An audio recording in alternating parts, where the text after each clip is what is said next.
Good evening. Shri Murali ഗോപിയെ ഇതിനോടകം ആർദ്ര വളരെ വിശദമായി പരിചയപ്പെടുത്തിയ സ്ഥിതിക്ക് നേരിട്ട് സംഭാഷണത്തിലേക്ക് പോകാൻ തോന്നുന്നു. അപ്പോൾ നമ്മുടെ ടോപ്പിക്കിലേക്ക് തന്നെ വരികയാണെങ്കിൽ, ഇപ്പോൾ ഒരു പൊളിറ്റിക്കൽ ലെയേർഡായിട്ടുള്ള സിനിമകൾ, ഇപ്പം Kammara Sambhavam, Theerppu, Lucifer, Empuraan, left right left, ഈ അടുത്ത കാലത്താണെങ്കിലുണ്ട്. ഇപ്പോൾ പെട്ടെന്ന് നോക്കുമ്പോൾ കമ്മാര സംഭവത്തിൻ്റെ കുറച്ചുകൂടി ഒരു സട്ടയറിക്കൽ അല്ലെ സ്പൂഫ് സ്വഭാവത്തിലേക്ക് കമ്മാര സംഭവം വന്നു. അതിൻ്റെ തന്നെ മറ്റൊരടലുള്ള മറ്റ് ആന്തരികാർത്ഥക്കുള്ള സിനിമയായിട്ട് തന്നെ ലൂസിഫറിന് തോന്നാം. അപ്പോൾ നമ്മളിപ്പോൾ ഈ പറയുന്ന എഴുത്തിൽ ഒരേ സമയം തന്നെ തിയേറ്ററിൻ്റെ ഒരു മാസ് യൂഫോറിയ ക്രിയേറ്റ് ചെയ്യണം, അതേസമയം തന്നെ അതിൻ്റെ ഉള്ളടക്കത്തിനോട് ഏറ്റവും സത്യസന്ധത പുലർത്തണം എന്നുള്ളൊരു സംഗതി ഉണ്ടല്ലോ. എഴുത്തിനെ കുറിച്ചാണ് ചോദിക്കാറുണ്ട്. ഒരു സ്ക്രീൻ റൈറ്റിംഗ് എന്നുള്ള രീതിയിൽ വ്യക്തിപരമായിട്ട് മുരളി ഗോപി മുന്നോട്ട് വെക്കുന്ന ഒരു ഫിലോസഫി, ഒരു മോഡൽ, ഒരു റൈറ്റിംഗ് പാറ്റേൺ, അതെന്താണ്? Good evening.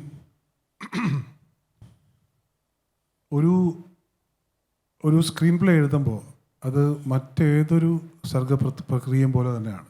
ഒരു കഥ എഴുതുന്ന പോലെ തന്നെയാണ് ഒരു സ്ക്രീൻ പ്ലേയും. നമുക്കതൊരു മാസ് അപ്പീലിന് വേണ്ടി എന്തെങ്കിലും ചേരുവകൾ പ്രത്യേകം ചേർക്കാമെന്നോ അല്ലെങ്കിൽ രസച്ചരട് മുറിഞ്ഞു പോകാതിരിക്കാൻ എന്തെങ്കിലും പ്രത്യേകമായി ചെയ്യണമെന്നോ ഒരു പൂർവകൽപ്പിതമായിട്ട് ഒരു മെഡിറ്റേറ്റഡ് രീതിയിൽ ഒരിക്കലും ഒരു റൈറ്റിങ്ങിന്, ഏത് റൈറ്റിംഗ് ആയാലും ശരി, അതിനെ സമീപിക്കാൻ സാധിക്കില്ല എന്നാണ് ഞാൻ വിശ്വസിക്കുന്നത്. സ്പോണ്ടേനിറ്റി, പ്രിപ്പയർഡ് സ്പോണ്ടേനിറ്റി എന്ന് വേണമെങ്കിൽ പറയാം. ആ ഒരു രീതിയിൽ മാത്രമേ സ്ക്രീൻ പ്ലേസിനെയോ അല്ലെങ്കിൽ ഏതൊരു ക്രിയേറ്റീവ് റൈറ്റിങ്ങിൻ്റെ ഏത് മേഖലയിൽപ്പെട്ട റൈറ്റിംഗ് ആണെങ്കിലും അങ്ങനെ സമീപിക്കാൻ പറ്റൂ. അങ്ങനെ ഞാൻ സമീപിച്ചുള്ളൂ. നമ്മളിപ്പോൾ നോക്കുകയാണെങ്കിൽ, ഇപ്പോൾ P.A. ബക്കർ, TV ചന്ദ്രൻ അടങ്ങുന്ന ഒരുപാട് ആളുകളുടെ സമാന്തര സ്വഭാവമുള്ള അതിൻ്റെ രാഷ്ട്രീയം, വളരെ തീക്ഷ്ണമായ രാഷ്ട്രീയം ചർച്ച ചെയ്യുന്ന സിനിമകളുണ്ടായിരുന്നു. T. ദാമോദരൻ മുതൽ രഞ്ജി പണിക്കർ വരെയുള്ളവരുടെ ഒരു പോപ്പുലർ ഫോമാറ്റിൽ ഒരു സിസ്റ്റം വേഴ്സസ് കോമൺ മാൻ എന്നോ അല്ലെങ്കിൽ ഒരു ഈ സിസ്റ്റത്തിനെതിരെ പൊരുതുന്ന സിനിമകൾ ഒത്തിരി വന്നിട്ടുണ്ടായിരുന്നു. നമ്മളിപ്പോൾ ലൂസിഫറിലേക്കോ കമ്മാര സംഭവത്തിലേക്കോ എമ്പുരാനിലേക്കോ ലെഫ്റ്റിലേക്ക് വരുന്ന സമയത്ത് ആ പാറ്റേണിൻ്റെ തുടർച്ചയല്ല വന്നിരിക്കുന്നത്. ഒരു ജനപ്രിയ സിനിമയുടെ ഫോർമാറ്റുകളകത്ത് നിൽക്കുമ്പോൾ തന്നെ നമ്മളിപ്പോൾ ഖുറേഷി അബ്രാമിലേക്കും സ്റ്റീഫനിലേക്കും പോയി കഴിഞ്ഞാൽ അവിടെ ഒരു അതിസാധാരണക്കാരൻ, നമ്മൾ അണ്ടർഡോഗ് ടു മാസ് ഹീറോ എന്നൊക്കെ പറയുന്ന ഒരു ഫോർമാറ്റിന് പകരം ഒരു ആൻറ്റി ഹീറോ എലമെൻ്റ് കൂടി നിൽക്കുന്ന ഒരു പ്രതിനായകത്വമുള്ള നായകൻ. അയാൾക്ക് ചിലപ്പോൾ സ്റ്റേറ്റിനെ അല്ലെങ്കിൽ സ്റ്റേറ്റിൻ്റെ എൻ്റയർ സിസ്റ്റത്തെ കൈപ്പിടിയിലാക്കാൻ പറ്റും, കീഴ്പ്പെടുത്താൻ പറ്റും, ഭയപ്പെടുത്താൻ പറ്റും എന്നുള്ളത് അതൊരു ഫോർമാറ്റിന് പുറത്താണ്. നായകൻ പ്രതിനായകൻ എന്നുള്ള ഒരു ദ്വന്ദ്വത്തെ ഒരേ സമയം പൊളിക്കുന്നുണ്ട്, പുതുക്കി പണിയുന്നുണ്ട്, പണിയാനുള്ള ശ്രമമുണ്ട്. നമ്മളുടെ ഒരു എന്താ പറയുക, ഒരു സ്റ്റീരിയോ ടൈപ്പ് അല്ല അവിടെ അപ്ലൈ ചെയ്യുന്നത്. എഴുത്തിൽ അത് ഏത് തരത്തിൽ എളുപ്പമാണ്, സാഹസികമാണ്? ബ്ലാക്ക് ആൻഡ് വൈറ്റ് അല്ല നമ്മുടെ ചുറ്റും കാണുന്ന ലോകം, മനുഷ്യർ. അപ്പം ഞാൻ എൻ്റെ ക്യാരക്ടേഴ്സിനെ എപ്പോഴും സമീപിക്കുക ഗ്രേ ഷെയ്ഡ്സിൽ അതിനെ വരയ്ക്കലിലൂടെയാണ്. ഗ്രേയുടെ പല ഷെയ്ഡ്സിലും പല ഹ്യൂസിലും മാത്രമേ ക്യാരക്ടേഴ്സിനെ വരയ്ക്കാൻ പറ്റൂ. രസച്ചരടിൻ്റെ കാര്യം പറഞ്ഞപ്പോൾ രസച്ചരട് മുറിഞ്ഞു പോകാതെ ഒരു കോണ്ടന്റ് നമുക്ക് മുന്നോട്ട് വയ്ക്കാൻ പറ്റുമോ എന്നുള്ളൊരു ശ്രമമുണ്ട് എനിക്ക്. അത് മാത്രമേ ഒരു ശ്രമം എന്നുള്ള നിലയിൽ പറയാൻ പറ്റൂ. ക്യാരക്ടേഴ്സിൻ്റെ നേച്ചർ നോക്കുകയാണെങ്കിൽ I don't like drawing my characters in pure black and white. I see all the characters around me, including myself, as people with grey shades. So that is the kind of characters that I write as well. ഈ ഓരോ റൈറ്ററോട്, ക്രിയേറ്ററോട്, അല്ലെങ്കിൽ ഈ പറഞ്ഞ അവരുണ്ടാക്കിയ സിനിമകളുടെ സൃഷ്ടാക്കളോടൊക്കെ പറയുന്ന സമയത്ത് ഇവരെവിടെ നിന്നാണ് വരുന്നത് എന്നുള്ള ചോദ്യം ഉണ്ടല്ലോ. മുരളി ഗോപി ജേർണലിസ്റ്റാണ്, അതിനുശേഷം തിരക്കഥാകൃത്താവുന്നു, അഭിനേതാവുന്നു, ഗായകനാവുന്നു. ഞാൻ പറഞ്ഞതൊരു അഡീഷണൽ ഇതിലാണ്. എന്നാൽ പോലും ഈ പറഞ്ഞ എഴുത്തിൻ്റെ അനുഭവാന്തരീക്ഷത്തിൽ നിന്ന്, അല്ലെങ്കിൽ ഈ പറയുന്ന നമ്മൾ തന്നെ ഒരു R&D സിസ്റ്റം പോലെ നമ്മൾ തന്നെ നടത്തുന്ന ഗവേഷണ പര്യവേഷണ സംഗതികളൊക്കെ ഉണ്ടല്ലോ. ശരിക്ക് ഈ പറഞ്ഞ ഓരോ കമ്മാരൻ നമ്പ്യാർ പോലെ ഒരാളെ, സ്റ്റീഫൻ നെടുമ്പള്ളിയെ, ലെഫ്റ്റ് റൈറ്റിലെ കഥാപാത്രങ്ങളെ ഇവരെ കണ്ടെടുക്കുന്നത് ഉറപ്പായും നമ്മുടെ രാഷ്ട്രീയ സാമൂഹിക പരിസരങ്ങളിൽ തന്നെയായിരിക്കും. പക്ഷെ അതിനപ്പുറത്തൊരു സിനിമാറ്റിക് എലവേഷനോ വേരിയേഷനോ അല്ലെങ്കിൽ മറ്റൊരു അഡാപ്റ്റേഷൻ എന്നൊക്കെ പറയുന്ന സ്വഭാവം അതിനകത്തുണ്ടല്ലോ. ഈ എങ്ങനെയാണ് എഴുത്തിലേക്ക് ഇവരെത്തുന്നത്, ഇവരെ കൊണ്ടുവരുന്നത് എവിടെ വെച്ചാണ്? ഒരു എഴുത്തുകാരൻ മറ്റേത് കലാകാരനെയും പോലെ അബ്സോർബ് ചെയ്യുന്നൊരു മൈൻഡാണ്. അപ്പോൾ നാച്ചുറലി എനിക്കും അങ്ങനൊരു അബ്സോർബിങ് മൈൻഡ് ഉണ്ട് എന്നതിലുപരി നമുക്ക് എങ്ങനെയാണ് ഒരു ക്യാരക്ടർ നമ്മുടെ ഉള്ളിൽ കയറിയത്, അല്ലെങ്കിൽ എന്ത് റിഫ്ലക്ഷനാണ് നമ്മളിൽ ഇന്നൊരു ഇമ്പ്രഷൻ ഉണ്ടാക്കിയത് എന്ന് പറയുക അസാധ്യമാണ്. നമുക്ക് നമ്മൾ ഈ അബ്സോർബ് ചെയ്യുന്നതിനെ റിഫ്ലക്റ്റ് ചെയ്യാൻ സാധിക്കുന്നു എന്ന് മാത്രമേ ഉള്ളൂ. അതാണ് ഈ റൈറ്റിംഗ് സ്കിൽ എന്ന് പറയുന്നത് തന്നെ. സോ ബിയോണ്ട് ദാറ്റ് എങ്ങനെയാണിത് സാധിക്കുന്നത്, എങ്ങനെയാണ് പ്രോസസ്സ്, ക്യാരക്ടറൈസേഷൻ്റെ പ്രോസസ്സ്, അതിനെക്കുറിച്ചൊരു ഒരു ഗഹനമായിട്ടോ അല്ലെങ്കിൽ സയൻറ്റിഫിക് ആയിട്ടോ ഒരാൾക്കും സംസാരിക്കാൻ പറ്റില്ല. ഇറ്റ് ഹാപ്പൻസ് എന്ന് മാത്രമേ പറയാൻ പറ്റൂ. ഒരു കൈൻഡ് ഓഫ് ക്ലൗഡ് ഫോർമേഷൻസ് ഉണ്ടാവാറുണ്ട് എഴുത്തിന് മുമ്പ്. അപ്പോൾ ഇടിവെട്ടി മഴ പെയ്യുന്നത് പോലൊരു പെയ്ത്താണ് കടലാസിലേക്ക് പകർന്നു കൊടുക്കുന്നത്. അത്രയേ ഉള്ളൂ. ലൂസിഫറിൻ്റെ തന്നെ പശ്ചാത്തലത്തിലേക്ക് വരികയാണെങ്കിൽ, ഇപ്പോൾ ലൂസിഫർ എന്നുള്ള ആലോചനകളിൽ മുരളിയേട്ടൻ തന്നെ എന്നോട് പറഞ്ഞിട്ടുള്ളതാണ്, 2 ലൂസിഫർ ഉണ്ടായിരുന്നു ഈ ഐഡിയ. ഒന്ന് വലങ്കൈ അല്ലേ, അങ്ങനെ വലങ്കയാണ് ഇപ്പോൾ 2 പാർട്ടായി വന്നിരിക്കുന്നത്. അതിന് മുമ്പ് രാജേഷുമായിട്ട് കൺസീവ് ചെയ്തിട്ടുള്ള ഒരു ഐഡിയ കൂടി ഉണ്ടായിരുന്നു. എൻ്റെ സ്ക്രീൻ സ്ക്രിബിൾസ് എന്ന് പറഞ്ഞൊരു നോട്ട് പാഡിൽ ഞാൻ എഴുതിയിട്ട് 2 വൺ ലൈൻസ് ആണ്. 2ൻ്റെയും വർക്കിംഗ് ടൈറ്റിൽ എന്ന് പറയുന്നത് ലൂസിഫർ ആയിരുന്നു. അതിൻ്റെ ഒന്നിൻ്റെ പേര് ലൂസിഫർ ബഹ്റൂബി എന്നായിരുന്നു, രണ്ടാമത്തെ ലൂസിഫർ വലംകൈ. ഈ വലംകൈ, ലൂസിഫർ വലംകൈ എന്ന് പറയുന്ന ഓൺലൈനാണ് സത്യത്തിൽ ഈ ലൂസിഫർ ഫ്രാഞ്ചൈസ് ആയിട്ട് ഡെവലപ്പ് ചെയ്തെടുത്തിട്ടുള്ളത്. അതിൽ ഈ ബഹ്റൂബിക്കും അങ്ങനൊരു എഴുത്തിൻ്റെ സാധ്യതയും സിനിമ തുടർച്ചയ്ക്കുള്ളതാണോ? അത് ഇപ്പോഴും ആൻ്റണി പെരുമ്പാവൂർ കാണുമ്പോഴൊക്കെ പറയാറുണ്ട്, അത് നമുക്ക് ചെയ്യണം എന്ന് പറയാറുണ്ട്. അതപ്പോൾ ലൂസിഫർ ആവില്ല അപ്പം അല്ലേ? അത് ബഹ്റൂബി വേറൊരു വാക്കായിട്ട് ആയിരിക്കും പ്ലാൻ ചെയ്യുക, അങ്ങനെ വരുന്നുണ്ടെങ്കിൽ. ഈ ക്യാരക്ടറിൻ്റെ കാര്യം പറയുമ്പോൾ എപ്പോഴും അതിന് വേണ്ടിയിട്ടുള്ളൊരു ആർക്ക് ഉണ്ടാക്കുമല്ലോ. ഞാൻ നേരത്തെ സ്റ്റീഫൻ്റെ കാര്യം തന്നെ പറയുമ്പോൾ നമ്മളെപ്പോഴും ഒരു ക്യാരക്ടർ, ഇപ്പം ഒരു ഫ്രാഞ്ചൈസ് ഒരു ഡിസൈൻ ചെയ്യുമ്പോഴും പാർട്ട് 1 വേണ്ടിയിട്ടായിരിക്കുമല്ലോ ഒരു പൂർണ്ണതയിൽ എഴുതിയിട്ടുണ്ടാവുക. പക്ഷേ നമ്മളതിൻ്റെ ഫ്രാഞ്ചൈസിൽ ഇപ്പം L3 അത് വരികയാണെങ്കിൽ അവിടേക്ക് കൂടി പൂർണ്ണമാവുന്ന രീതിയിലായിരിക്കുമല്ലോ ആർക്ക് സെറ്റ് ചെയ്തിട്ടുണ്ടാവുക. This was planned as a trilogy. അപ്പോൾ ഇത് കൺസീവ് ചെയ്യപ്പെട്ടത് ഒരു ട്രിലജി ആയിട്ടാണ്. അതിൻ്റെ ചാപ്റ്റർ 1 ആണ് ലൂസിഫർ, ചാപ്റ്റർ 2 ആണ് എമ്പുരാൻ, ചാപ്റ്റർ 3 ആണ് അതിൻ്റെ നെക്സ്റ്റ് ഇൻസ്റ്റാൾമെൻറ്റ്, ഫൈനൽ ഇൻസ്റ്റാൾമെൻറ്റ് എന്ന് പറയുന്നത്. അപ്പോൾ ഇത് ഫോം ചെയ്യുമ്പോൾ എൻ്റെ മനസ്സിൽ ഇത് മുഴുവനുമായിട്ടും 3ആയിട്ടുമാണ് വന്നിരിക്കുന്നത്. അതൊരു ആദ്യമധ്യാന്തം ഡ്രമാറ്റിക് പ്രോഗ്രഷൻ എന്ന് പറയുന്നത് നമ്മൾ ഓൾറെഡി ഫിക്സ്ഡ് ആയിരിക്കും, since it was conceived as a trilogy. But ഇപ്പോൾ ടൈം ഫ്രെയിം എന്ന് പറയുന്നത്, ഇപ്പോൾ നമ്മൾ 5 ഇയേഴ്സിന് ശേഷമാണ് ലൂസിഫർ ഇറങ്ങി, 5 ഇയേഴ്സിന് ശേഷം, because of so many reasons. ഇപ്പോൾ പാൻഡമിക്കിൻ്റെ ഒരു ഇൻ്റർഫിയറൻസ് ഉണ്ടായിരുന്നു, അങ്ങനെ ഒരുപാട് സ്റ്റംബ്ലിംഗ് ബ്ലോക്സ് ഉണ്ടായിരുന്നു. അപ്പോൾ നമ്മൾ we have to take into account the speed and the method at which the world is evolving around us. അപ്പോൾ അതിനെയും കൂടെ എന്താ പറയുന്നത്, ഇൻകോർപ്പറേറ്റ് ചെയ്തിട്ട് ആ ഡ്രമാറ്റിക് പ്രോഗ്രഷനെ ഫാഷൻ ചെയ്യാൻ പറ്റൂ എന്നുള്ളത് മാത്രമേ ഉള്ളൂ. ബട്ട് എന്താ പറയണ്ടത്, അതിൻ്റെ അച്ചെന്ന് പറയുന്നത് ആദ്യമേ സെറ്റാണ്.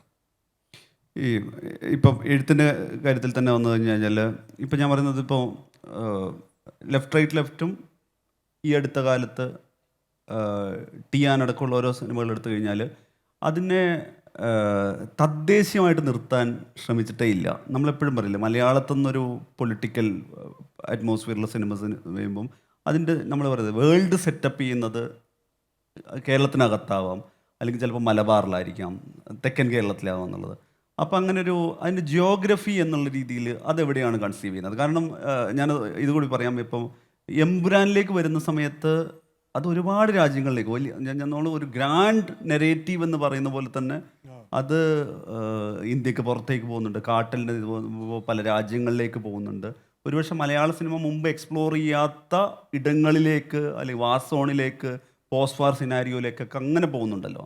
ഞാൻ പറഞ്ഞു അത് എവിടെ വരെ എത്താം, അങ്ങനെ എന്തെങ്കിലും ഒരു പ്ലാനുണ്ട്? ചില ആളുകൾ അതൊരു ബ്ലൂ പ്രിന്റിൻ്റെ പുറത്താണ് എഴുതാന്നൊക്കെ പറയാറുണ്ട്. നമ്മൾ ഗ്ലോബൽ വില്ലേജ് എന്ന് പറയുന്ന കോൺസെപ്റ്റിൽ മീഡിയയും നമ്മുടെ ടെക്നോളജിയും നമ്മുടെ ഡ്രോയിങ് റൂംസിൽ ലോകത്തെമ്പാടുമുള്ള സംഭവങ്ങൾ നമ്മുടെ ഡ്രോയിങ് റൂംസിൽ കൊണ്ടുവരുന്നുണ്ട്. നമ്മുടെ ഫിംഗർ ടിപ്സിൽ തന്നെ the entire world is with us, constantly traveling with us, constantly even sleeping with us.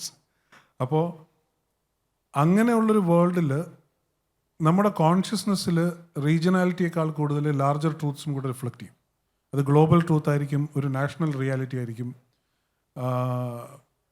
അതൊരു സറൗണ്ട് സൗണ്ട് തോട്ട് ആയിട്ട് വരാം.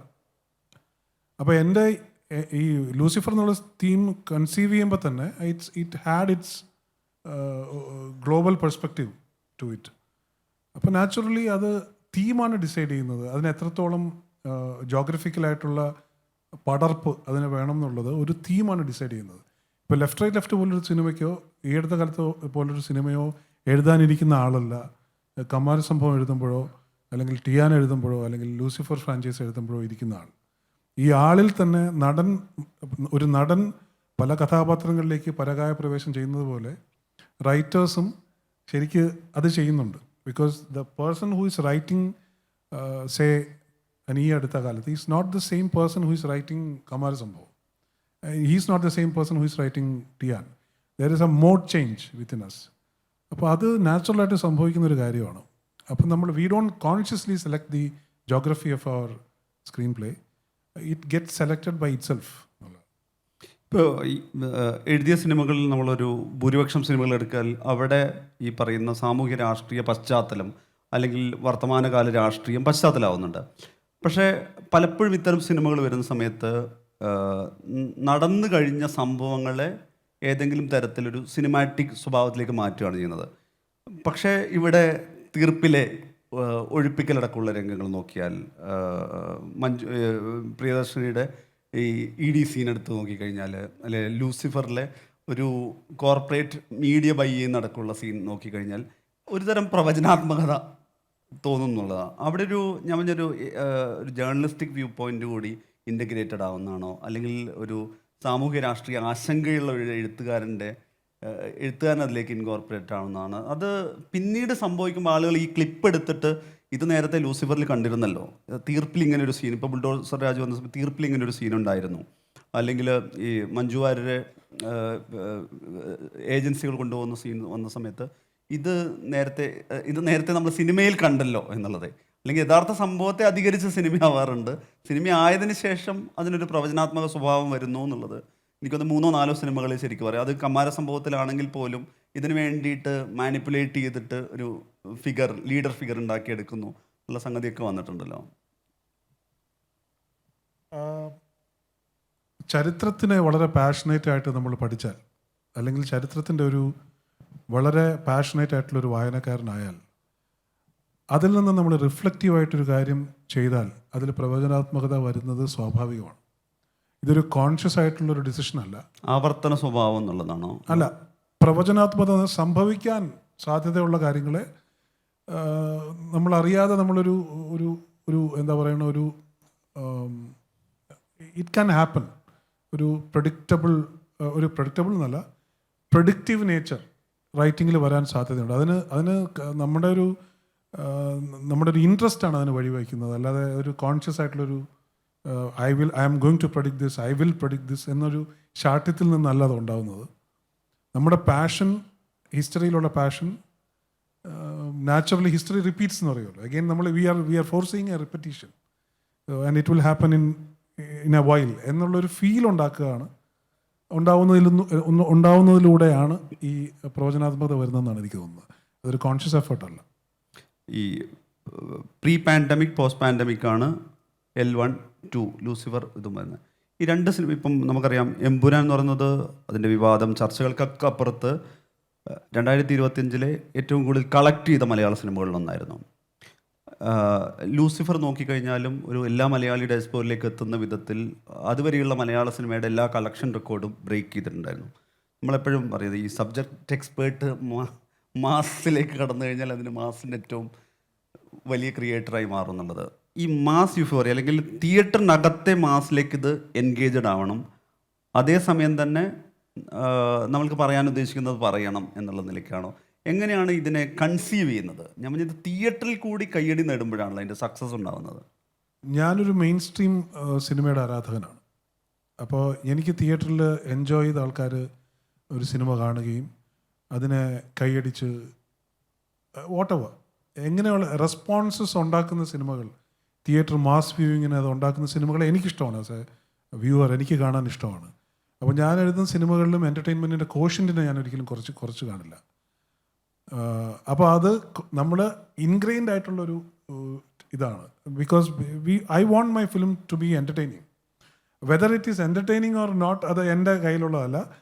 വളരെയധികം എൻ്റർടൈനിങ് ആവണം എന്ന് പറഞ്ഞ് എഴുതുന്ന ഒരുപാട് കാര്യങ്ങൾ ആളുകളെ ഒട്ടുമേ എൻ്റർടൈൻ ചെയ്യാതെ പോകാൻ സാധ്യതയുണ്ട്. അപ്പോൾ ഹാവിങ് സെഡ് ദാറ്റ്, എൻ്റെ aim has always been to do films that hit the mainstream. അല്ലാതെ ഒരു എക്സ്ക്ലൂസീവ് ഓഡിയൻസിന് വേണ്ടി എഴുതിയിട്ടുള്ള സത്യത്തിൽ ഒരു സിനിമ മാത്രമേ എനിക്ക് അങ്ങനെ പറയാൻ പറ്റൂ, തീർപ്പാണ്. അത് ഈ പാൻഡമിക് കാരണം അന്ന് OTT വേണ്ടിയാണ് എഴുതിയത്. പേഴ്സണൽ വ്യൂയിങ്ങിൽ കുറച്ചുകൂടെ അപ്പീൽ ചെയ്യുന്നൊരു ഫിലിമാണ് തീർപ്പ്. അത് ഒരു തിയേറ്റർ ഓഡിയൻസിന് വേണ്ടി ഡിസൈൻ ചെയ്തൊരു സിനിമയായിരുന്നില്ല. പക്ഷേ സാങ്കത്യവശാൽ അത് തിയേറ്ററിൽ പ്രദർശിപ്പിക്കേണ്ടി വന്നു. അതൊരു തിയേറ്റർ ഫിലിമായിട്ട് മാറി. അപ്പോൾ അങ്ങനെയുള്ള ചില എന്താ പറയേണ്ട ഓഫ് ടാർഗറ്റ് റിലീസസ് മാറ്റിവെച്ചാൽ my effort has always been to make mainstream movies with content driven entertaining മൂവീസാണ് ചെയ്യണം എന്നാണ് എൻ്റെ ആഗ്രഹം.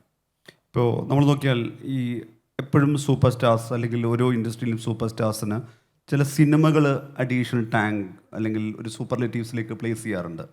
ഇപ്പോൾ നോക്കിക്കഴിഞ്ഞാൽ മോഹൻലാൽ നിന്ന് നടനൊപ്പം എൽ എന്നുള്ള രീതിയിൽ പ്ലേസ് ചെയ്യപ്പെടുന്നത് ലൂസിഫറിനൊപ്പമാണ്. ലൂസിഫറിൻ്റെ സ്ക്രിപ്റ്റ് ഞാൻ പബ്ലിഷ്ഡ് സ്ക്രിപ്റ്റ് കൂടി വായിച്ചപ്പോൾ ഞാൻ മനസ്സിലാക്കുന്നത് അതിൽ എല്ലാ വിഷ്വൽ, അതിൻ്റെ ഒരു വിഷ്വൽ ഓഡിയോ വിഷ്വൽ എന്നുള്ള രീതിയിൽ തന്നെയാണത് എല്ലാം എഴുതിയിട്ടുണ്ട്. അത്രയും ഡീറ്റെയിൽഡ് ആയിരുന്നു. നമ്മൾ എമ്പുരാൻ നോക്കിയ സമയത്ത് ഈ എൽ എന്നുള്ളത് പലതരത്തിൽ പ്ലേസ് ചെയ്യപ്പെടുന്നുണ്ട്. ഇപ്പോൾ നമ്മൾ മറ്റേ ക്രോസിൻ്റെ ആ സീൻ എടുത്തു കഴിഞ്ഞാൽ അത് കഴിഞ്ഞിട്ട് ഈ പറയുന്ന മരം കത്തുന്ന സീനിലേക്ക് വരുന്ന സമയത്ത് അല്ലെങ്കിൽ ഒരു സ്ക്രീനിൻ്റെ റൈറ്റിലേക്ക് ആ എൽ പ്ലേസ് ചെയ്യുന്ന വിധത്തിൽ അങ്ങനെ പ്ലേസ് ചെയ്യുന്നുണ്ട്. ഇപ്പം ഇതൊരു റൈറ്റിങ്ങിൽ അതൊരു കൊളാബറേറ്റീവ് എഫേർട്ടിൽ വരുന്നതാണോ? റൈറ്റിങ്ങിൽ അങ്ങനെ ഒരു ആലോചന വന്നിട്ടുണ്ട്. കാരണം വെച്ചാൽ ഈ എൽ എന്നുള്ള നിലയ്ക്ക് അതേസമയം എൽ എന്നുള്ളത് മോഹൻലാൽ ആവുകയും എൽ ലൂസിഫർ ആവുന്നതിനും ശേഷം വരുന്ന സീക്വലാണ്. അതിൻ്റെ ഗ്രാൻഡ് തിയേറ്റർ സക്സസിന് ശേഷമുള്ള സീക്വലായിട്ടാണല്ലോ എമ്പുരാൻ വരുന്നത്. Lucifer is something that is present in all of us എന്നുള്ളതാണ് അതിൻ്റെ കോൺസെപ്റ്റ്. അപ്പോൾ എല്ലൊരു ആൽഫബറ്റിക് സിമ്പിളായി മാറി എന്നുള്ളതേ ഉള്ളൂ ആ തീമിൻ്റെ. അപ്പോൾ ഇത് സ്ക്രിപ്ച്വലി എക്സ്പ്ലെയിൻ ചെയ്തിട്ടുള്ള ഏരിയാസ് ഉണ്ട്. സ്ക്രിപ്റ്റ് എഴുതുമ്പോൾ തന്നെ എല്ലിൻ്റെ ഒരു റെഫറൻസസ് ഇടയ്ക്ക് വരുന്നൊരു രീതി ഇൻകോർപ്പറേറ്റഡ് ആണ് അതിൽ ഓൾറെഡി. ആ ഫ്രാഞ്ചൈസിൻ്റെ ഒരു സ്റ്റൈലൈസേഷൻസിൻ്റെ പാർട്ട് ആണത്. അപ്പോൾ അത് നാച്ചുറലി അതിൻ്റെ ആ ഫ്രാഞ്ചൈസിലും ആ ട്രിലജിയിലും പല സ്ഥലങ്ങളിലും ഈ റിഫ്ലക്റ്റീവ് ആയിട്ടുള്ള ലൂസിഫേറിയൻ പ്രസൻസ് എന്ന് പറയുന്നത് നമ്മളിൽ ഉള്ളിൽ എത്രത്തോളം ഇപ്പോൾ 999 is suppose to be the number of God and the inverse is 666. So it depends on how you view at it. നമ്മൾ തലതിരിഞ്ഞാണ് നോക്കുന്നെങ്കിൽ നമുക്ക് 666 കാണുള്ളൂ. But if you are looking in a divine the same thing will appear as 999. അപ്പോൾ ഇതൊരു ഫ്ലിപ്പിൽ സംഭവിക്കുന്നൊരു കാര്യമാണ്. So within us നമ്മുടെ സൊസൈറ്റിയിലും ഈക്വലായിട്ട് നിൽക്കുന്ന രണ്ട് സാധനങ്ങളാണ് ഈ കോൺസെപ്റ്റ്, ഈ ബിബ്ലിക്കൽ കോൺസെപ്റ്റ്സ് എന്ന് പറയുന്നത്. അപ്പോൾ അതിൻ്റെ ഒരു എക്സ്പ്ലോറേഷനാണ് ആ ഫ്രാഞ്ചൈസിലുടനീളം ഉള്ളത്. അപ്പോൾ റിഫ്ലക്റ്റീവ് ആയിട്ടുള്ളൊരു സിമ്പിൾ എന്നുള്ള നിലയിൽ alphabetically finds A place in the narrative. ഇപ്പോൾ ഒരു ക്രിയേറ്റീവ് റൈറ്റിംഗ് നോക്കുന്ന സമയത്ത് മെമ്മയറായിട്ടുള്ള സാധനങ്ങൾ എഴുതിയിട്ടുണ്ട്, കഥകൾ, കവിതകളൊക്കെ എഴുതുന്നുണ്ടല്ലോ, സിനിമയ്ക്ക് വേണ്ടിയിട്ട് പാട്ട് എഴുതുന്നു. സ്ക്രിപ്റ്റ് എന്ന് പറയുമ്പോൾ അവിടെ ഒരു കൊളാബറേറ്റീവ് എഫേർട്ട് ഉണ്ട്. അതിൻ്റെ ആലോചന, ഡിസ്കഷൻ, ഇൻ്ററാക്ഷനിലൊക്കെ പിന്നെ ഒരു കോ ക്രിയേറ്റർ കൂടിയായിട്ട് മാറുമല്ലോ. ചിലപ്പോൾ അത് ഷൂട്ടിംഗ് ടൈമിലടക്കം കറക്ഷൻസ് പിന്നെ ഇംപ്രവൈസേഷൻസ് ഒക്കെ വരുമല്ലോ. ഇപ്പോൾ പൃഥ്വിയായിട്ടാണ് തുടർച്ചയായിട്ട് കൊളാബറേഷൻ നടത്തിയിട്ടുള്ളത്. എങ്ങനെയാണ് ഈ നിങ്ങളുടെ ഒരു ക്രിയേറ്റീവ് കൊളാബറേഷൻ വർക്ക് ചെയ്യുന്നത്? ഞാൻ അരുൺകുമാർ അരവിന്ദുമായിട്ട് 2 സിനിമ ചെയ്തിട്ടുണ്ട്, രതീഷ് അമ്പാട്ടുമായിട്ട് 2 സിനിമ ചെയ്തിട്ടുണ്ട്, പൃഥ്വിരാജുമായിട്ടും 2 സിനിമ ചെയ്തിട്ടുണ്ട്. എൻ്റെ റൈറ്റിങ്ങിൻ്റെ സക്സസ് എനിക്ക് എപ്പോഴും തോന്നിയിട്ടുള്ളത് it happens when both me and my director are on the same page regarding the stylisation, regarding the theme, regarding the narrative. ഈ ഒരേ സ്ഥലത്ത് ഉണ്ടാവുക, അല്ലെങ്കിൽ നറേറ്റീവ് ബേസ് ചെയ്തിട്ടാണെങ്കിലും കോണ്ടന്റ് ബേസ് ചെയ്തിട്ടാണെങ്കിലും we should both be on the same page എന്ന് പറയുമ്പോഴാണ് ആ സക്സസ് വരുന്നത്. അപ്പോൾ എൻ്റെ കഴിവിൻ്റെ പരമാവധി ഞാൻ ഡീറ്റെയിൽ ചെയ്യാൻ നോക്കാറുണ്ട് ഒരു സ്ക്രീൻ പ്ലേ. അപ്പോൾ ആ ഡീറ്റെയിലിനെയും അതിൻ്റെ ഒരു സോളിനെയും ഏറ്റവും അടുത്തുനിന്ന് സ്വായത്തമാക്കാൻ ശ്രമിച്ചിട്ടുള്ളവരാണ് എൻ്റെ എല്ലാ ഡയറക്ടേഴ്സും എന്നാണ് എനിക്ക് തോന്നിയിട്ടുള്ളത്. അപ്പോൾ what we see as the output is ആ ഒരു കൊളാബറേഷൻ്റെ ഒരു റിസൾട്ട് തന്നെയാണ്. ഇപ്പോൾ നമ്മളെല്ലാ ഇൻഡസ്ട്രി എടുത്ത് നോക്കിക്കഴിഞ്ഞാൽ അവിടുത്തെ ലെജൻഡറി ആയിട്ടുള്ളൊരു ആക്ടേഴ്സിൻ്റെ കാര്യത്തിൽ സൂപ്പർ സ്റ്റാർസ് കൂടി ആയിട്ടുള്ള ആളുകൾ, ഇപ്പം മലയാളത്തിൽ നോക്കിക്കഴിഞ്ഞാൽ ഒരു 40 വർഷം പിന്നിട്ട 2 സൂപ്പർ സ്റ്റാർസാണ് മോഹൻലാൽ, മമ്മൂട്ടി. ഇവർക്ക് വേണ്ടിയിട്ട് പുതിയൊരു സിനിമ എഴുതുന്ന സമയത്ത് അവരുടെ 4 പതിറ്റാണ്ട് 5 പതിറ്റാണ്ടായിട്ടുള്ള അവരുടെ കരിയറിലെ അവരുടെ ഏറ്റവും സക്സസ്ഫുൾ ആയിട്ടുള്ള ക്യാരക്ടർ, അല്ലെങ്കിൽ തിയേറ്ററിൽ ഏറ്റവും സക്സസ് ആയിട്ടുള്ള മാസ് ക്യാരക്ടർ, ഇതിന് മുകളിലേക്ക് വരിക, ഒരു ക്യാരക്ടറെ പ്ലേസ് ചെയ്യുക എന്നുള്ളതാണ്. ഇപ്പോൾ ലൂസിഫർ വരുന്ന സമയത്ത് ഇപ്പോൾ രാജാവിൻ്റെ മകൻ, ഭൂമിയിലെ രാജാക്കന്മാരടക്കം, നാടുവാഴികളടക്കം മോഹൻലാലിൻ്റെ അതുവരെയുള്ള ചിലപ്പോൾ ഒരു അധോലോക നായകൻ സ്വഭാവമുള്ള കഥാപാത്രങ്ങൾ, അല്ലെങ്കിൽ ഒരു പൊളിറ്റീഷ്യൻസ് ടേൺഡ് ഈ പറയുന്ന ഹീറോ ആൻറ്റി ഹീറോ എലമെൻ്റുള്ള ക്യാരക്ടർ, ഇതിനോടൊക്കെ വെല്ലും വിധമൊന്നാണ് ഓഡിയൻസും ഫാൻസൊക്കെ തിയേറ്ററിൽ എക്സ്പെക്റ്റ് ചെയ്യുക. ലൂസിഫർ വന്നപ്പോൾ സ്റ്റീഫനെ ആ രീതിയിൽ പ്ലേസ് ചെയ്യപ്പെട്ടു എന്നുള്ളൊരു ആക്സെപ്റ്റൻസ് കൂടി ഉണ്ടായിരുന്നു. അവിടെ തന്നെയാണ് മോഹൻലാൽ സിനിമയിലൂടെ പതിഞ്ഞൊരു ഡയലോഗ്, നാർക്കോട്ടിക്സ്, ആ ഡയലോഗിനെ ഈ സിനിമയിലേക്ക് പ്ലേസ് ചെയ്യപ്പെടുന്നത്. ഇപ്പം റൈറ്റിങ്ങിൽ അതെങ്ങനെയാണ് ആലോചിക്കുന്നത്? ഇത് തിയേറ്ററിന് വേണ്ടിയിട്ട് തന്നെയാണ് എഴുതുന്നത്, അല്ലെ മാസിലേക്കാണ് വർക്കാവുന്നത്? അപ്പോൾ ഇവിടെ ഈ പറയുന്നത് ഈ പ്രോട്ടഗണിസ്റ്റിനെ ആ വിധത്തിൽ പ്ലേസ് ചെയ്യുക എന്ന് പറയുന്നിടത്ത് അതുവരെയുള്ള വന്നുപോയ സിനിമകളെല്ലാം ഒരു തരത്തിൽ ഭാരമോ അല്ലെങ്കിൽ ഉത്തരവാദിത്വമോ ആവുമല്ലോ. അതുണ്ട്. കാരണം ഫാൻ ബേസ് എന്ന് പറയുന്നത് ഒരു ഭയങ്കര അതൊരു റെസ്പോൺസിബിലിറ്റി കൂടെ തരും ഒരു സിനിമയിൽ. ഒരു ആക്ടറിനെ കണ്ടൊരു സ്ക്രീൻ പ്ലേ ഞാൻ ഇതുവരെ എഴുതിയിട്ടില്ലെങ്കിലും ഇപ്പോൾ ലാലേട്ടനെ പോലൊരു ബിഗ് സ്റ്റാർ വരുമ്പോൾ അതിൻ്റെ കൂടെ വരുന്നൊരു ഫാൻ ബേസ് ഉണ്ട്. അപ്പോൾ ലൂസിഫറിൽ പ്രസ്റ്റീജ് എന്ന് പറയുന്ന ഒരു സാധനം ഞാൻ ചെയ്തിട്ടുണ്ട്, അതായത് ട്രിബ്യൂട്ടറി മൊമെൻറ്റ്സ്. അത് അദ്ദേഹത്തിൻ്റെ സിനിമകളുടെ ഡയലോഗ്സിലൂടെ മാത്രമല്ല, ഡയറക്ടോറിയൽ പ്രസ്റ്റീഷ്യസ് ഉണ്ട്, ഇപ്പോൾ സ്ക്രിപ്ച്വൽ ട്രിബ്യൂട്ട്സ് ഉണ്ട്. പ്രസ്റ്റീജ് എന്നാണ് ആ ഒരു ഇതിന് പറയുന്നത് തന്നെ. അപ്പോൾ അങ്ങനത്തെ പ്രസ്റ്റീജ് മൂമെൻറ്റ്സ് ലൂസിഫറിലുണ്ട്. എമ്പുരാനിൽ അതില്ല. എമ്പുരാൻ എന്ന് പറഞ്ഞൊരു മിഡ് പീസ് ആയിരുന്നു. ആ മിഡ് പീസ് എന്ന് പറയുന്നത് സൈഡ് ക്യാരക്ടേഴ്സിൻ്റെ എക്സ്പ്ലോറേഷനാണ്. അവരുടെ ബേസ് ഒരു മാർജിനലൈസ്ഡ് സൈക്കിയുടെ എക്സ്പ്ലോറേഷൻ, ആ ഒരു രീതിയിലാണ് അതിനെ ഫോം ചെയ്തിരിക്കുന്നത്. അതിൽ ഈ പ്രസ്റ്റീജ് എന്ന് പറഞ്ഞ സംഭവമില്ല. പക്ഷേ ഫസ്റ്റിൽ ഡെഫിനിറ്റ് ഫാൻ ബേസിൻ്റെ വേണ്ടിയുള്ള പ്രസ്റ്റീജ് മൂമെൻറ്റ്സിനെ റൈറ്റിങ്ങിൽ കൊണ്ടുവന്നിട്ടുണ്ട്. ഡയറക്ടോറിയൽ പ്രസ്റ്റീഷ്യസ് രാജുവിൻ്റെ വശത്തു നിന്നും ഈ ആക്ഷൻ സീൻസിലൊക്കെ അതിൽ വന്നിട്ടുണ്ട്. ഈ മാസ് സീൻ ഞാൻ പറയുന്നത്, ഇപ്പോൾ നമ്മളിപ്പോൾ നോക്കുവാണെങ്കിൽ എല്ലാ ഇൻഡസ്ട്രിയും ലാർജർ ദാൻ ലൈഫ്, അല്ലെങ്കിൽ ഈ പറയുന്ന കന്നഡയ്ക്കൊരു KGF, തെലുങ്കിനൊരു ബാഹുബലി, മലയാളത്തിലൊരു ലൂസിഫർ പോലുള്ള സിനിമ എന്നുള്ള രീതിയിലൊരു ഇതിനൊരു ആ സിനിമകൾക്കൊരു ബെഞ്ച് മാർക്ക് സെറ്റ് ചെയ്യുക എന്ന് പറയുന്ന സംഗതികളുണ്ടല്ലോ. ഈ മാസ് സിനിമ ഞാൻ ഒരു ജനറൽ പെർസ്പെക്റ്റീവിലൊരു റൈറ്ററും വ്യൂവറുമായിട്ട് കാണുന്ന സമയത്ത് ഒരു സീക്വൽ ഉണ്ടാക്കുക എന്നുള്ളതിൻ്റെ ഏറ്റവും ടഫസ്റ്റ് ഇതെന്താ? ഇപ്പോൾ ആളുകൾ തമാശയ്ക്ക് പറയുന്നൊരു സംഗതിയുണ്ട്, കഴിഞ്ഞതിൽ ഒരു നോർമൽ ഗണ്ണാണ് എടുക്കുന്നതെങ്കിലും അതിനേക്കാൾ വലിയൊരു മോട്ടോർ ഗണ്ണെങ്കിലും വേണം, അടുത്തതിൽ അതിലും, അതായത് ഇതിൻ്റെ ഒരു സ്കെയിൽ, ബിഗ് സ്കെയിൽ എന്ന് ഫീൽ ചെയ്യുന്ന സ്കെയിൽ ഓഫ് ഫീൽ വേണമെന്ന് പറയുമല്ലോ. ഞാൻ സൈസിൻ്റെ ഒരു വലിയ ഫാനല്ല. സൈസ് ഡസൻ മാറ്റർ എന്നാണ് ഞാൻ വിശ്വസിക്കുന്നത്. കോണ്ടന്റിൻ്റെ വലുപ്പത്തിനനുസരിച്ചുള്ള സൈസേ ഒരു സിനിമയ്ക്ക് പാടുള്ളൂ എന്നാണ് ഞാൻ വിശ്വസിക്കുന്നത്. പിന്നെ ഈ ലൂസിഫർ എന്ന് പറയുന്നത് ഒരു ട്രിലജിയാണ്. അത് ആദ്യം സീക്വൽ എന്ന് പറയുന്നത് once you make a film you plan another film to go following it എന്ന് പറയുന്ന കോൺസെപ്റ്റാണ് സീക്വൽ കോൺസെപ്റ്റ്. ഇപ്പോൾ ഇത് ട്രിലജി എന്ന് പറയുമ്പോൾ it is just A 3-part franchise. And of completion എന്ന് പറയുന്നത് 3 parts പൂർത്തിയാവുള്ളൂ. സീക്വൽ എന്ന് പറയുന്ന കോൺസെപ്റ്റിൽ ഞാൻ ഇതുവരെ ഒന്നും ചെയ്തിട്ടില്ല. ഇപ്പോൾ അതിന് മുമ്പ് ഞങ്ങൾ പ്ലാൻ ചെയ്തിട്ടുള്ള സിനിമ കമാര സംഭവം, ഞാനും രതീഷ് അമ്പാട് ഡയറക്റ്റ് ചെയ്ത സിനിമ, അതിന് ആക്ച്വലി ദർ വർ 2 parts. പക്ഷേ ഫസ്റ്റ് പാർട്ട് വലിയൊരു കമേഴ്ഷ്യൽ സക്സസ് ആവാത്ത സ്ഥിതിക്കാണ് സെക്കൻഡ് പാർട്ട് പ്ലാൻ ചെയ്യാൻ പറ്റാതെ പോയത്. അപ്പോൾ അങ്ങനെയൊക്കെയുള്ള ഒരുപാട് ഡെട്രിമെൻ്റൽ ഫാക്ടേഴ്സ് ഉണ്ട് ഇതിനകത്ത്.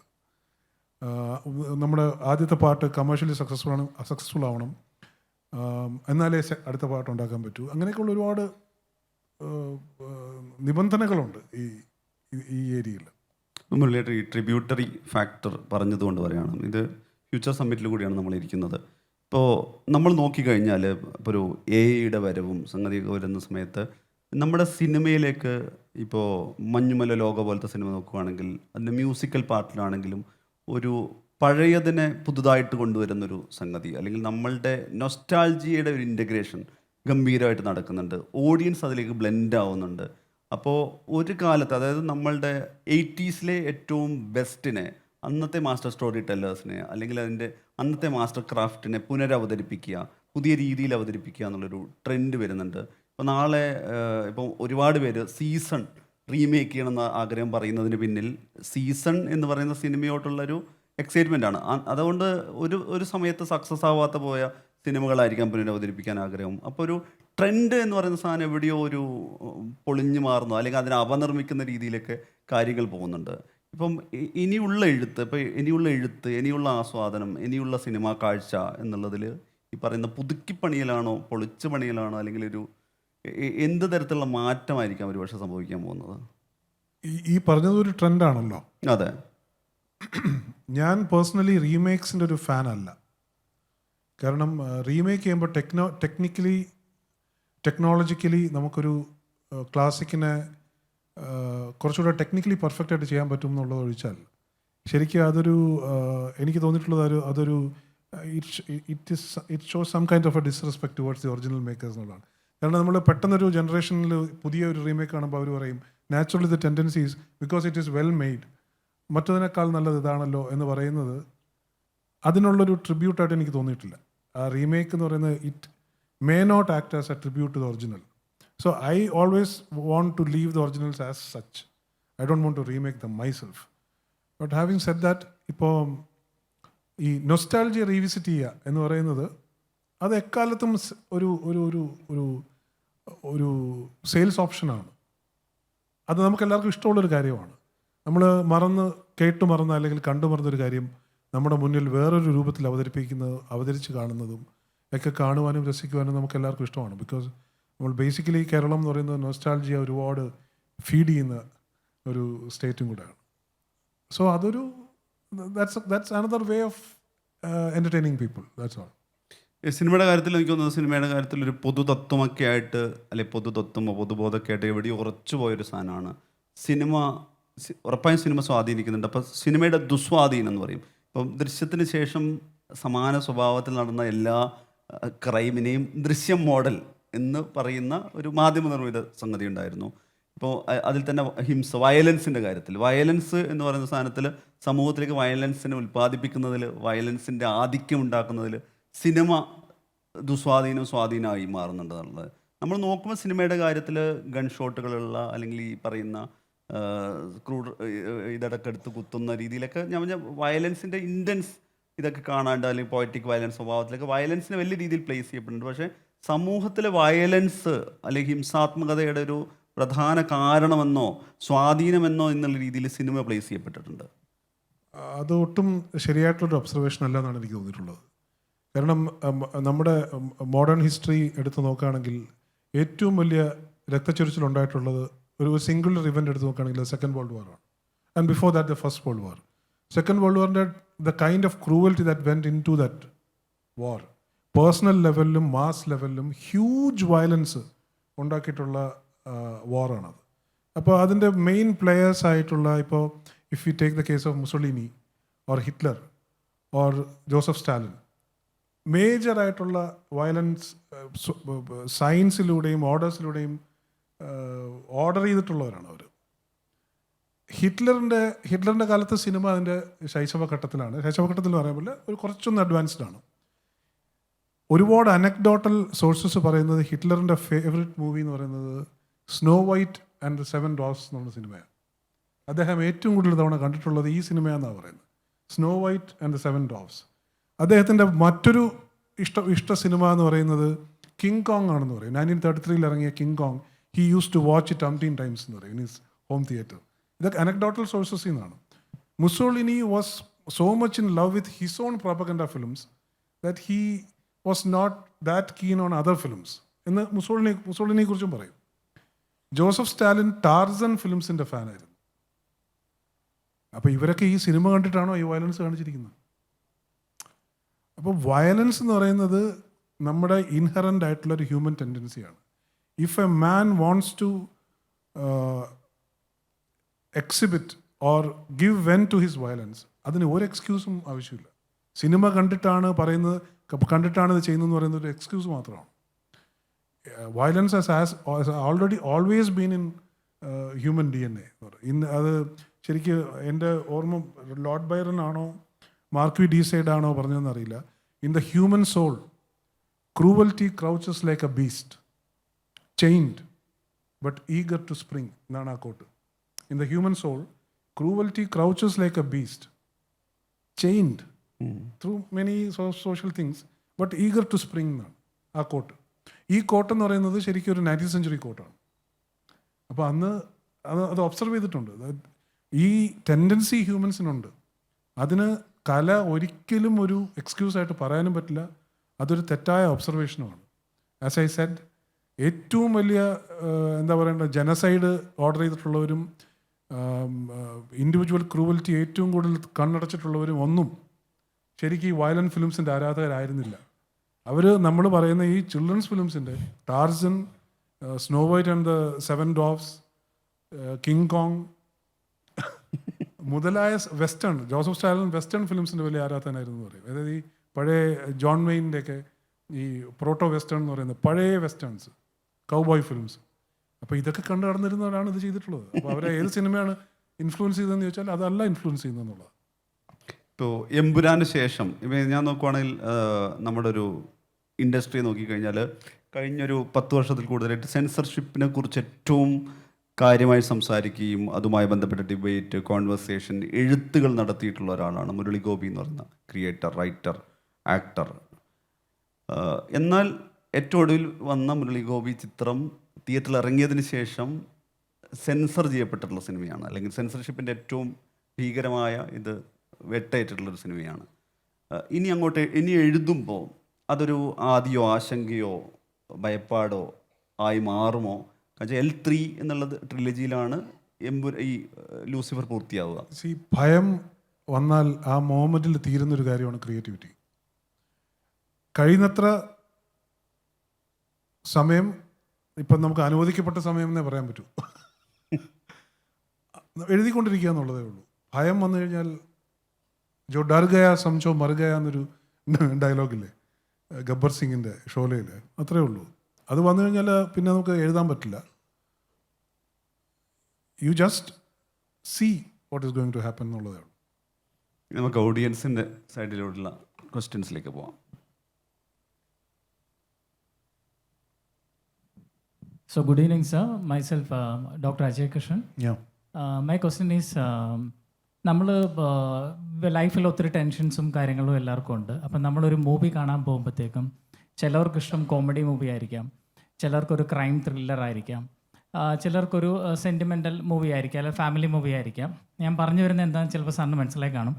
അപ്പം നമ്മൾ സാർ എടുത്ത കോൺസെപ്റ്റ് നല്ലതായിരുന്നു, ടിയാൻ എന്ന് പറഞ്ഞ മൂവി. പക്ഷേ ടിയാൻ എന്ന് പറഞ്ഞ മൂവി പലർക്കും പല ആ ഒരു ആംഗിളിൽ വ്യൂ ചെയ്യാൻ പറ്റിയിട്ടില്ല. അല്ല അതിനെക്കുറിച്ച് അപ്പം ആ ഒരു ടിയാൻ എഴുതിയപ്പോൾ സാർ അങ്ങനെ ഓർത്തിരുന്നു, അല്ലെങ്കിൽ അതിൻ്റെ ഒരു ആ ഒരു ലെൻസിലൂടെ, ഇപ്പം ഞാൻ പറഞ്ഞ ലെൻസിലൂടെ നോക്കുമ്പോൾ ആ ടിയാൻ മൂവിയെക്കുറിച്ച് എന്താണ് പറയാനുള്ളത്? പറഞ്ഞത് വളരെ ശരിയാണ്. അത് കുറച്ചൊരു ന്യൂവൻസ്ഡ് ആയിട്ടുള്ള ഒരു റീഡിങ്ങും, അല്ലെങ്കിൽ ഇന്ത്യൻ സ്പിരിച്വാലിറ്റി, സനാതന സ്പിരിച്വാലിറ്റി, അല്ലെങ്കിൽ സനാതന ഹിസ്റ്ററി, ഇതൊക്കെ അറിയുന്ന ഒരാളിന് കുറച്ചുകൂടി നന്നായിട്ട് എൻജോയ് ചെയ്യാൻ പറ്റുന്നൊരു സിനിമ ആണത്. അത് ഒരു മാസ് എൻജോയ്മെൻറ്റിന് പറ്റിയില്ല എന്ന് പറയുന്നതിനോട് എനിക്ക് യാതൊരു പരാതിയില്ല. ബിക്കോസ് അത് എല്ലാവർക്കും ഒരുപോലെ വർക്ക് ചെയ്യാം എന്ന് പറയപ്പെടാവുന്നൊരു സിനിമയല്ല. So it can happen. അത് ഒട്ടും ഇഷ്ടപ്പെട്ടില്ല എന്ന് പറയുന്നത് ഞാൻ സ്വീകരിക്കാറുണ്ട്, അത് വളരെയധികം ഇഷ്ടപ്പെട്ടു എന്ന് പറയുന്നതും സ്വീകരിക്കാറുണ്ട്. പക്ഷേ ബിക്കോസ് അത് ഇറ്റ് റൺസ് ദാറ്റ് റിസ്ക് ആ ഫിലിം. Thank you.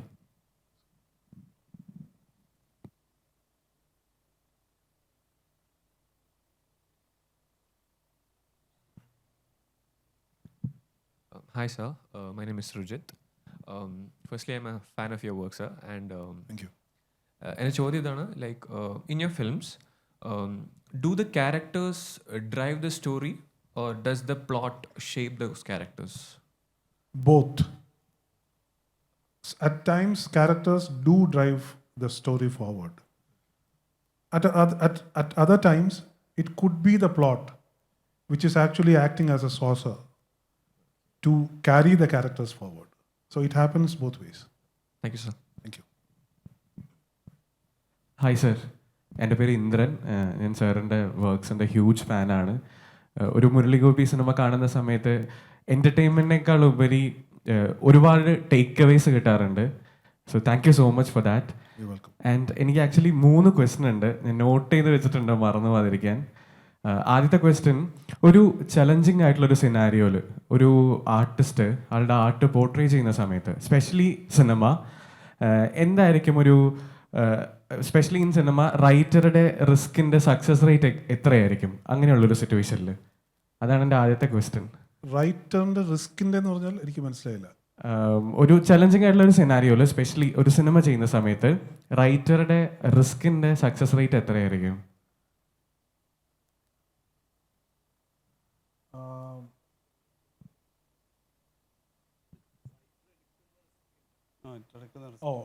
റൈറ്റർ എടുക്കുന്ന റിസ്കിൻ്റെ റൈറ്റർ എടുക്കുന്ന റിസ്കിന് സക്സസ് റേറ്റ് നമുക്ക് മനസ്സിലാവുമെങ്കിൽ അത് പിന്നെ റിസ്കേ അല്ലല്ലോ. We call it a risk because we don't know whether it will be successful or not. അപ്പോൾ writer's duty is just to write and not to think of എന്താണ് the probable outcomes. So I just write to the best of my abilities. I try my best with my pen and I just leave it to the audience and to destiny and or providence, whatever. Thank you. And അടുത്ത question, മമ്മൂക്കയായിട്ട് ഒരു cinema വരുന്നുണ്ട് എന്നുള്ള ഒരു വാർത്ത കേട്ടിരുന്നു. So അതിൻ്റെ update പറയാൻ പറ്റുന്ന രീതിയിലൊന്ന്. അപ്ഡേറ്റ് പറയാനുള്ള ഒരു ഇതായിട്ടില്ല. Thank you. You're welcome.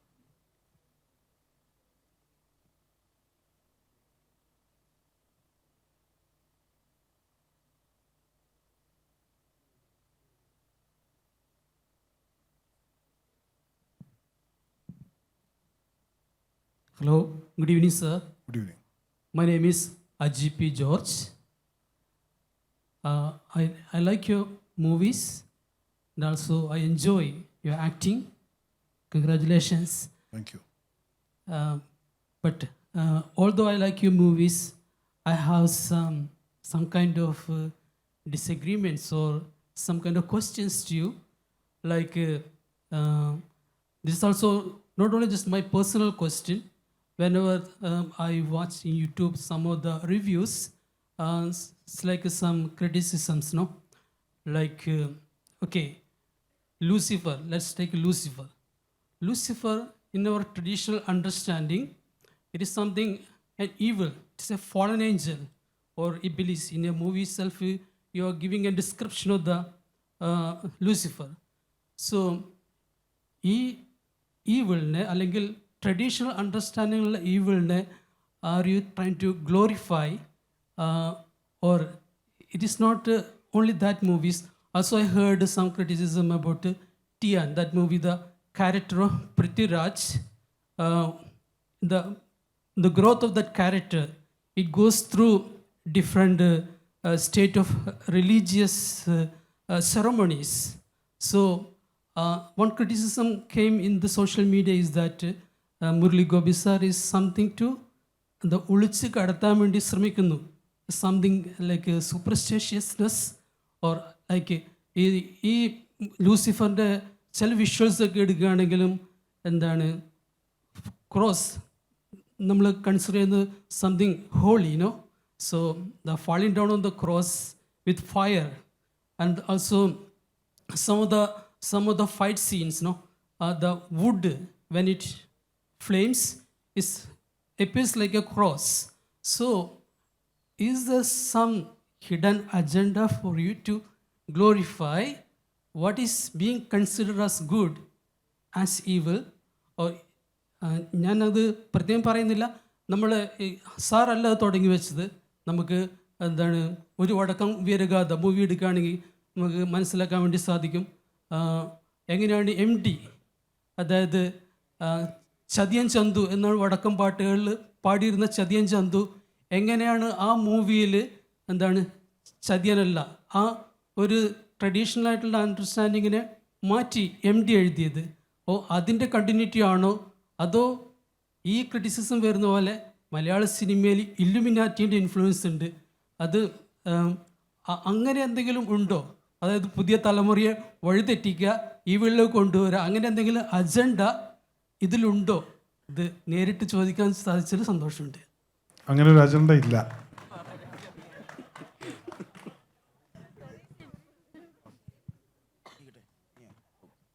Hello, my name is Alex.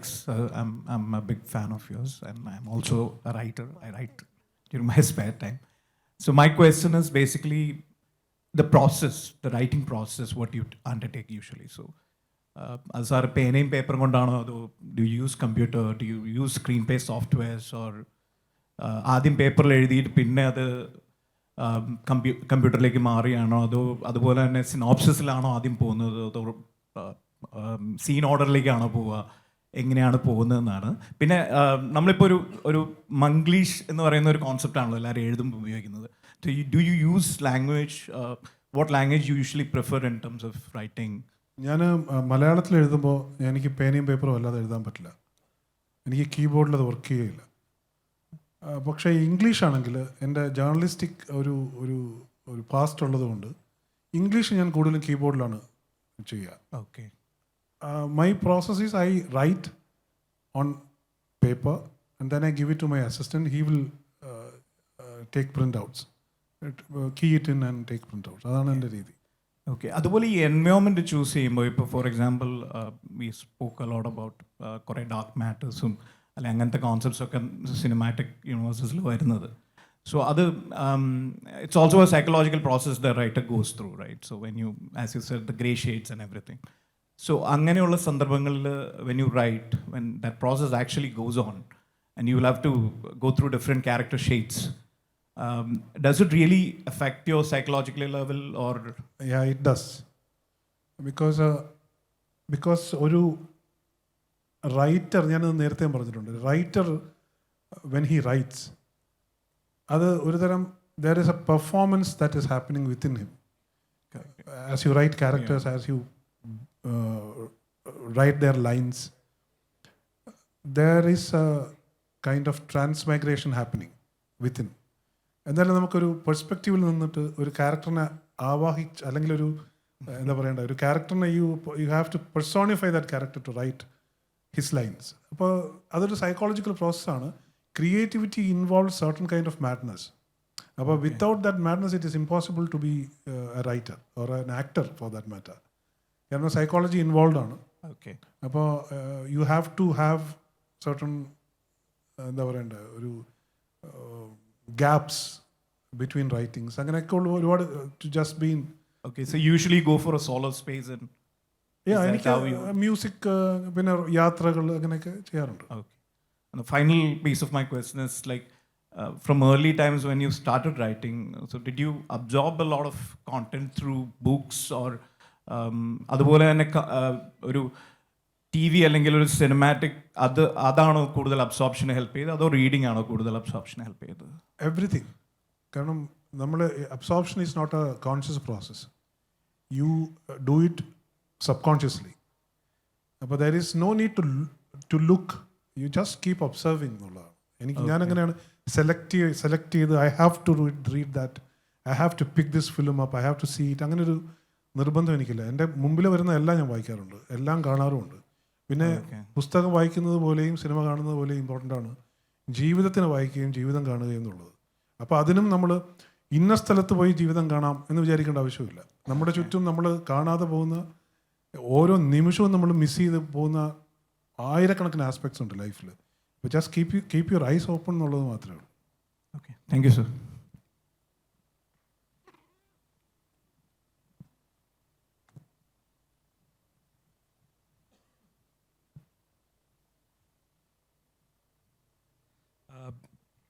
Like all of the others have said, I'm a big fan of your work. I find that your scripts are very nuanced, layered, lot of meaning that can be interpreted whenever each time you watch your movies. പക്ഷേ എൻ്റെ ചോദ്യം the other side of your work as an actor. I don't see a lot of work coming out of you as an actor.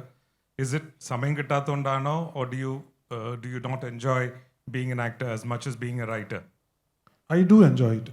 But നേരത്തെ പറഞ്ഞ പോലെ ഒരു cinema എഴുതാനായിട്ടിരിക്കുമ്പോൾ അത് എൻ്റെ എഴുത്ത് കഴിഞ്ഞ് അത് ഡയറക്ടറുമായിട്ട് സംസാരിച്ച് അതിൻ്റെ ഷൂട്ടിംഗ് പ്രോസസ്സിൽ കൂടെ നിന്ന് അതിൻ്റെ പോസ്റ്റ് പ്രൊഡക്ഷനിലും കൂടെ നിന്നിട്ട് എനിക്ക് സമാധാനമാവും ഇറങ്ങി വരാൻ.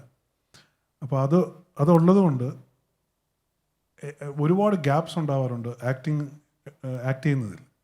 That is because of the time I spend towards my writing.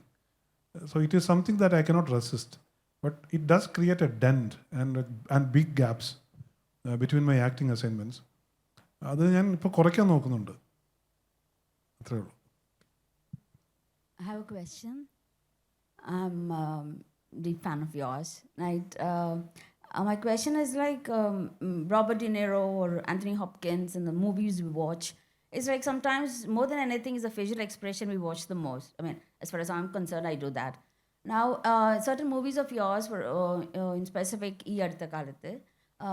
there are different emotions you carry. I mean, I don't know. People have watched different scenes, like, I mean, your, expression. So is there anyone in particular that you follow or get inspired or got inspired? For playing that character or generally? General. അങ്ങനെയില്ല. Acting എന്ന് പറയുന്നത് you have to, my process is I read the script with my whole heart and soul and I talk to the writers. പിന്നെ ഡയറക്ടറുമായിട്ട് സംസാരിക്കുക, how they are going to capture this. Understanding is everything is in acting എന്നാണ് എനിക്ക് തോന്നിയിട്ടുള്ളത്. You have to sacrifice yourself and understand what the character is about, and you try and feel him from within and then give an expression എന്നുള്ളതാണ്. അതായത് നമ്മുടെ body, നമ്മുടെ physicality, നമ്മുടെ mind and our soul, അതിനെ നമ്മൾ പേപ്പറിൽ എഴുതുമ്പോൾ when you write, you're actually acting on paper. And when you act, you're actually writing with your soul, body, physicality, mind. That's the difference. It's the same process in a slightly different way. One in particular, specific, none. Oh? There is none, right? No one in specific. Inspiring actors ആണോ? Definitely ഒരുപാട് പേരുണ്ട്. അവരുടെ ഇപ്പോൾ അച്ഛൻ എൻ്റെ ഏറ്റവും favourite ആക്ടറാണ്. എൻ്റെ അച്ഛൻ എൻ്റെ ഏറ്റവും ഫേവറേറ്റ് ആക്ടറാണ്. പിന്നെ there are many other actors. ഇപ്പോൾ I like Daniel Day Lewis. I love watching his performances. പിന്നെ സ്റ്റാർസിൽ Amitabh Bachchan, I love his performance, the way he captures his screen space. അങ്ങനെ ഒരുപാട് ആക്ടേഴ്സ് ഉണ്ട്. സത്യം പറഞ്ഞാൽ every actor who does his role well is my favorite actor. Daniel Day-Lewis, the Phantom movie. Oh? His Phantom movie, no? Daniel. Ah. Yeah, right. Yeah. He's a brilliant actor. Hello, sir. My name is Adityan. I'm a film and media student. Sir, സാറിൻ്റെ screen പ്ലേസിൽ പൊതുവെ രസികനിലായാലും പട്ടാഭിരാമഗിരി ടിയാനിലായാലും you see a lot of reluctant protagonists, and then there is an event that calls them into action, or maybe a character comes and calls them into action. ലൂസിഫറിലും ഇതേ pattern ഉണ്ട്. But Kammara സംഭവത്തിലോ അല്ലെങ്കിൽ ലെഫ്റ്റിലോ ഇത് ഒരു active pattern ആയിട്ടില്ല. So how do you decide on that? Like I want to do this. I don't decide. അതാണ് ഞാൻ പറഞ്ഞത് നേരത്തെ. It is the theme, the narrative that decides what I should do. There is no conscious decision on my part as to what I have to do എന്ന് പറയുന്നത്. അതൊരു design അല്ല work ചെയ്യുന്നത്, ഇതൊരു സ്പോണ്ടേനിറ്റിയിൽ വർക്ക് ചെയ്യുന്നതാണ്. കമാര സംഭവവും ലെഫ്റ്റിൻ്റെയും ഒരു പ്രിമൈസും narrative പാറ്റേൺസും ഒക്കെ ടോട്ടലി ഡിഫറെൻ്റ് ആണ്.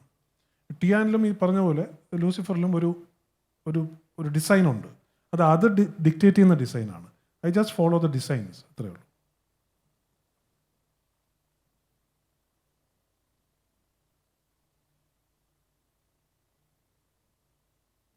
Hi, sir. My name is Ananya. I'm a film and media student.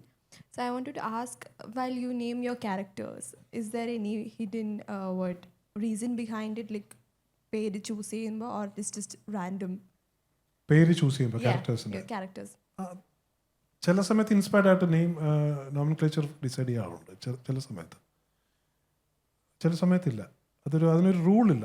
നമ്മൾ അങ്ങനെ നേരത്തെ ഡിസൈഡ് ചെയ്തിട്ട് ചില സമയത്ത് അത് തോന്നാറുണ്ട്. ചില പേരുകൾ അപ്പീൽ ചെയ്യും, ചില ക്യാരക്ടേഴ്സിന് ചില സൗണ്ടിങ്സ് നന്നാവും തോന്നും. ഇപ്പോൾ ബോബി എന്ന് പറയുന്ന ക്യാരക്ടറിന് എനിക്ക് അങ്ങനെ ഒരു പേര് വന്ന ഒരു പേരാണ്. അപ്പം അങ്ങനെ ചില ക്യാരക്ടേഴ്സിനുണ്ട്. കമ്മാരൻ, പട്ടാഭിരാമഗിരി, സൗണ്ടിങ് ഭയങ്കര ഇമ്പോർട്ടൻ്റ് ആണ്. ചില ക്യാരക്ടേഴ്സിനുണ്ട്. Sir, one more question sir. ഒരു മുരളി ഗോപി ഫിലിമിൻ്റെ ഒരു USP എന്ന് പറയുന്നത് അതിൻ്റെ ടാഗ് ലൈനാണ്. You give a tag line to your titles അതിൻ്റെ താഴെ. So how do you get on to that? Like it suits the plot of the film correctly and it summarizes it. Like how do you discover that sir? അല്ല, അതൊരു second line of explanation ആണ് ഒരു tag line എന്ന് പറയുന്നത്. അപ്പോൾ it comes naturally. പിന്നെ എനിക്ക് quotes കൊടുക്കുന്ന ഇഷ്ടമാണ്. അതാണോ ഉദ്ദേശിച്ചത്, ക്യാപ്ഷൻ ഉദ്ദേശിച്ചത്? സർ അതെ, പോസ്റ്റേഴ്സിൻ്റെ താഴെ ആയാലും എല്ലാ ഫിലിം പോസ്റ്റേഴ്സിന് താഴെയുള്ളത് ക്യാപ്ഷനാണ്. ഞാൻ സിനിമകളുടെ മുമ്പിൽ ഒരു കോട്ട് ഉപയോഗിക്കാറുണ്ട് എപ്പോഴും. അത് ഡയറക്റ്റീവ് കോട്ടാണ്. Yes sir. It acts as a sign board to what you can expect thematically. ക്യാപ്ഷൻസും ഈ പറയുന്ന പോലെ ഒരു സെക്കൻഡ് ലൈൻ ഓഫ് എക്സ്പ്ലനേഷനാണ് as to what a film is about. I try to make it as impressive as possible. I mean, as close to the theme as possible. Hi sir, ഒരു question അല്ല, ഒരു request ആണ്. സാറിൻ്റെ മൂവീസിലെ സോങ്സിൻ്റെ placement എല്ലാം beautiful ആണ്. So if you could sing Empuraan here, that will be nice. Thank U.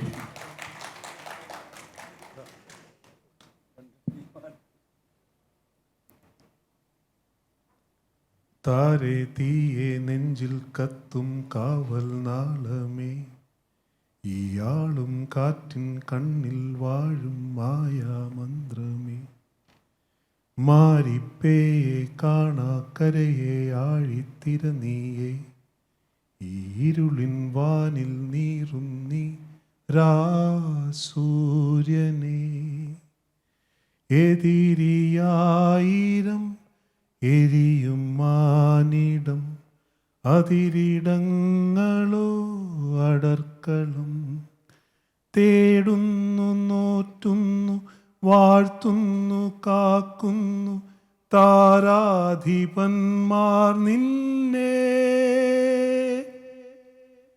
എംപുരാനേ എംപുരാനേ എംപുരാനേ എംപുരാനേ.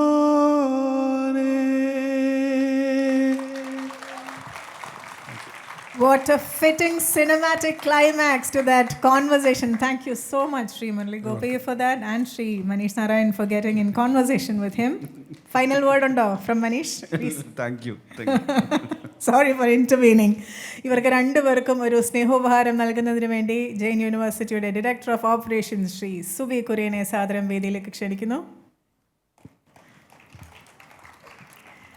സ്വന്തം ബോഡി ഓഫ് വർക്കിനെ കുറിച്ച് മാത്രമല്ല, എല്ലാ സിനിമാറ്റിക് ഇൻസ്പിറേഷനെ കുറിച്ചും ഒരു ഗ്രാനുലർ ലെവൽ അനാലിസിസ് ആയിരുന്നു. Thank you very much for steering the conversation mister Manish and for responding with clarity. ഓരോ ചോദ്യങ്ങളുടെയും ഉത്തരം കേട്ടപ്പോൾ ഞാൻ വിചാരിക്കുകയായിരുന്നു, ക്ലാരിറ്റി ഉണ്ടെങ്കിൽ എത്ര കുറവ് വാക്കുകളിൽ മറുപടി പറയാമെന്നുള്ളതിൻ്റെ ഒരു എക്സാമ്പിൾ ആയിരുന്നു, ഒരു മാസ്റ്റർ ക്ലാസ് ആയിരുന്നു ഈ conversation. Thank you so very much for engaging with our student and for that conversation.